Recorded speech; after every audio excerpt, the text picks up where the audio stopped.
چلو اچھی بات ہے، ہم نے اس چیز کو اجاگر کیا تو آج ان کو بھی خیال آیا اور وہ کوہاٹ گئے، اچھی بات ہے، ایک پازیٹیو چیز ہے کہ اس پہ بھی ہم پالیٹکس نہیں کریں گے. لیکن اچھی بات ہوگی اگر آج سی ایم چیف ایگزیکٹو ایک ڈیلیگیشن سیاسی جماعتوں کا ساتھ لے کر جاتے تو ایک اچھا میسج لے کر جاتے.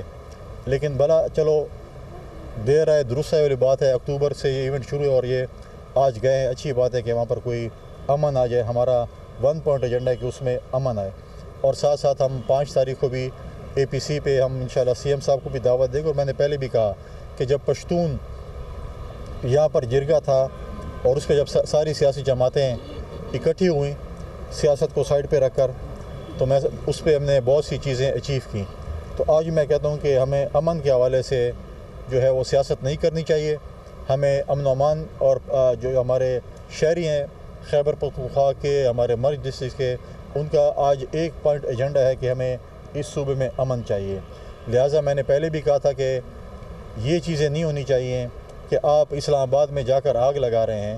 اپنا صوبہ پہلے آپ کا آگ کی لپیٹ میں ہے، چاہے ہمارے مرج ڈسٹرکٹس بھی ہیں، چاہے جنوبی اضلاع جس میں ہمارا اپنا ضلع CM صاحب کا، IG صاحب کا اور میرا ہے، وہ بھی اس وقت جو ہے ملیٹنٹس کے کنٹرول میں سمجھے گئے ہیں کہ آپ عصر کے بعد نہیں نکل سکتے.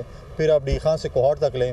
آج ابھی کچھ دیر پہلے میرے پاس فارمر فاٹک ہے یا مرج ڈسٹرکٹ کے فارمر MNAs اور سینٹرز آئے تھے ڈیلیگیشن لے کر، اور اسی لیے آئے تھے کہ امن کے حوالے سے آئے تھے کہ ہم امن اس علاقوں میں کیسے قائم کر سکتے ہیں. تو میں نے کہا کہ میری تمام سروسز آپ کے لیے حاضر ہیں، لیکن میں سمجھتا ہوں کہ ہمیں امن کے حوالے سے جو ہے ایک ہونا چاہیے. سیاست ہم کریں گے، جب الیکشن آئے گا تو سیاست کر لیں گے. نہ کوئی لیڈر دھرنے سے، نہ جلوس سے، نہ آگ لگانے سے آزاد ہوگا تو وہ عدلیہ کے ذریعے ہوگا. اور اس عدالتوں سے جس پہ خود ہمارے PTI کے دوستوں نے اعتماد کیا، چیف جسٹس کے OTK میں خود موجود تھے اور انہوں نے اس کو مانا، اور ہم کہتے ہیں کہ آزاد عدلیہ ہے.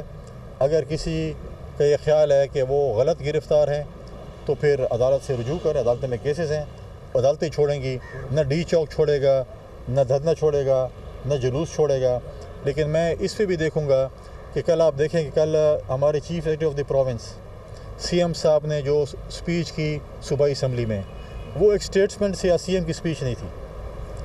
کبھی جب وہ کہیں کہ ہم بندوقیں اٹھا کر جائیں گے اور ریاست کے خلاف لڑیں گے، ہم بارود بھی لیں گے اور زمینیں بیچیں گے، تو آپ اپنا کنفرم کریں کہ آپ 9 مئی میں شامل تھے. جو دہشت گردی یہاں پر ہو رہی شامل تھے. آج اگر ہمارا صوبہ دہشت گردوں کے حوالے ہے تو آپ کی وجہ سے ہے. کیا آپ نے آج تک کوئی APC بلائی؟ کیا آپ نے آج تک کوئی صوبائی کابینہ میں اس کا ذکر کیا؟ کیا آپ نے صوبائی اسمبلی میں ذکر کیا؟ آپ نے آج تک 2 سیشن بلا لیے. پرسوں رات گئے آپ نے سیشن بلایا. کیا کرم کے شہداء کے لیے آپ نے دعا منگائی؟ یہ تو ایک SOP ہوتی ہے یار اسمبلی میں کہ خدا نخواستہ کوئی ایسا ایونٹ آتا ہے تو شہداء کے لیے دعا مانگی جاتی ہے. تو آپ نے تو وہ ایونٹ بھی مطلب ہے کہ وہ چیز بھی آپ نے اسمبلی میں نہیں کی. 2 دن گزر گئے اور آپ کو یہ ہے کہ ہم چڑھائی کریں گے، ہم بندوقیں اٹھائیں گے، ہم وہ کریں گے. اور بڑا ایک عجیب امر ہے کہ ہمیشہ اگر آپ دیکھیں کہ PTI جب بھی جلسہ جلوس یا دھرنا کرتی ہے اس میں ہمیشہ ورکر پکڑے جاتے ہیں. لیڈران کے پاس ایسی چمتکار ہے کہ وہ غائب ہو جاتے ہیں. کبھی آپ نے سنا کہ ان کے کوئی لیڈر گرفتار ہوا ہو، کوئی MNA MP گرفتار ہوا ہو، کوئی بہت بڑا جلوس کی قیادت کرتے ہوئے گرفتار ہوا ہو؟ جلوس کی قیادت کون کرے گا؟ پنجاب نے تو ساری پناہ لی ہوئی ہے CM ہاؤس میں. نہ سندھ سے کوئی آئے، نہ پنجاب سے، نہ بلوچستان سے. ہمارے وسائل، ہمارے جو ہے ٹیکس کے پیسے جو ہے وہ اس جلوسوں پہ استعمال ہوتے ہیں. DCs اور TMAs کو اور ڈپارٹمنٹس کو کہا جاتا ہے کہ پیسے دیں تاکہ ہم جلوس اور جلسے کریں. ہمارے سرکاری ملازمین استعمال ہوتے ہیں. اگر CM کے کنٹینر کو آگ لگی اس سے کیا انکوائری کی ہے؟ 1500 تو FRP کے لوگ آپ ساتھ لے گئے تھے. آپ نے CM کی کنٹینر کی حفاظت KP پولیس نہیں کر سکی اور اس کو آگ لگ گئی. یا تو خود لگائی گئی وہ ڈیفیکٹو CM کو بھگانے کے لیے، کیونکہ آج کل ڈیفیکٹو CM بھی یہاں پر آ گئی ہیں. 2 حکومتیں ہمارے صوبے میں چل رہی ہیں. ایک CM صاحب چلا رہے ہیں، ایک ڈیفیکٹو CM صاحبہ چلا رہی ہیں. ایک کہتا ہے سنجانی تک جانا ہے، دوسرے کہتی ہے ڈی چوک تک جانا ہے. اب ان کے آپس میں بھی بہت سے جو ہیں چیزیں جو ہیں آپس میں اختلافات ہیں. لیکن میں سمجھتا ہوں کہ صوبے کے لیے نہیں ہے. اس صوبے کو اس وقت امن اور ترقی چاہیے. ہم سمجھتے ہیں کہ امن پہ بات ہو، ترقی کی بات ہو. کرم میں کیسے امن آئے گا، باجوڑ میں کیسے امن آئے گا، ڈی خان اور ٹانک اور بنو ڈویژن اور کوہاٹ ڈویژن میں کیسے امن آئے گا. تو 1 پوائنٹ ایجنڈا ہے کہ ہمیں امن کے اوپر کام کرنا چاہیے کہ ہم اس صوبے میں دوبارہ امن لے کر آئیں. Thank you very much. کسی کو گورنر سوال ہے؟ صاحب یہ جو اعلان کیا جا رہا ہے وفاق کی طرف سے کہ اب باقاعدہ ایک فورس بنائی جائے گی احتجاج کرنے والوں کے خلاف، تو کیا کل کو نون لیگ یا پیپلز پارٹی احتجاج نہیں کرے گی؟ اور دوسری طرف جس قسم کا رویہ دونوں طرف سے چل رہا ہے وفاق اور صوبے کی طرف، خیبر پختونخوا کی عوام جو ہے وہ چیخ رہی ہے کہ ان کا کوئی نہیں سوچ رہا، تو اس میں آپ کیا کردار ادا کر رہے ہیں؟ دیکھیں فورس جو بنائی جا رہی ہے، آپ مجھے بتائیں کہ ہر 15 دن بعد اگر آپ یہ اس کو اسلام آباد کو بند کریں، پورے پاکستان کو بند کریں. آپ آج نہیں، آپ پچھلے IMF کا جب ہم IMF کے پاس گئے پچھلی حکومت میں، وہاں سے لے کر آج تک جو بھی ہیڈ آف دی اسٹیٹ آتا ہے یہ دھرنا دیتے ہیں، یہ جلوس نکالتے ہیں. SCO میں انڈیا کے جو ہے وزیر خارجہ کو دعوت دیتے ہیں کہ آپ ہمارے دھرنے سے خطاب کریں. ابھی بیلاروس کا ڈیلیگیشن ان کے جو ہیڈ آف دی اسٹیٹ آئے ہوئے تھے، آپ نے پھر یہ تماشا یہاں پر لگایا.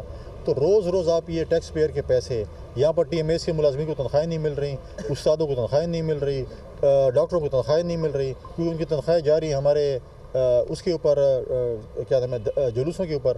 تو اگر آپ روزانہ یہ کریں گے تو وفاق کیسے کوشش نہیں کرے گا؟ آپ جاتے ہیں، آپ اسٹیٹ کو چیلنج کرتے ہیں، آپ مجھے بتائیں کہ کیا کچھ نہیں ہوتا. پورا پاکستان بند ہوتا ہے، نیٹ ورک بند ہوتا ہے، کتنے نقصانات لوگوں کو ہو رہے ہیں. تو ان کی تو خواہش ہے کہ پاکستان ترقی نہ کرے، پاکستان پھلے پھولے نہیں. کوئی مرکز اور صوبے کا نہیں ہے. جب بھی مرکز کوئی میٹنگ کرتی ہے تو ہمارے CM بڑے اچھے بچے بن کے جاتے ہیں، ادھر اپنی مجبوریاں بھی بتاتے ہیں کہ میری باہر کیا مجبوریں ہیں. باہر نکلتے ہیں تو پھر وہ اپنی فلمیں چلاتے ہیں. اندر اور فلم ہوتی ہے، باہر اور فلم ہوتی ہے. تو ایک فلم چلے تو اچھی بات ہے نا. اندر جو ہے وہ اصلی فلم چلتی ہے، باہر ریمکس چلا دیتے ہیں. گورنر صاحب یہ بتائیں کہ اگر وفاق کی جانب سے گورنر راج کا اعلان کیا جاتا ہے تو ذاتی طور پر آپ اس پر عمل درآمد کریں گے یا انکار بھی کر سکتے ہیں؟ جب لگے گا تو بات ہوگی. اگر وہ لگائیں گے تو میں کیوں انکار کروں گا؟ کیونکہ ایک آئین میں اس کی شک موجود ہے، اور اس میں اگر آئین میں ایک شک موجود ہے، اگر وفاق سمجھتی ہے کہ صوبے میں گورنر راج لگنا چاہیے تو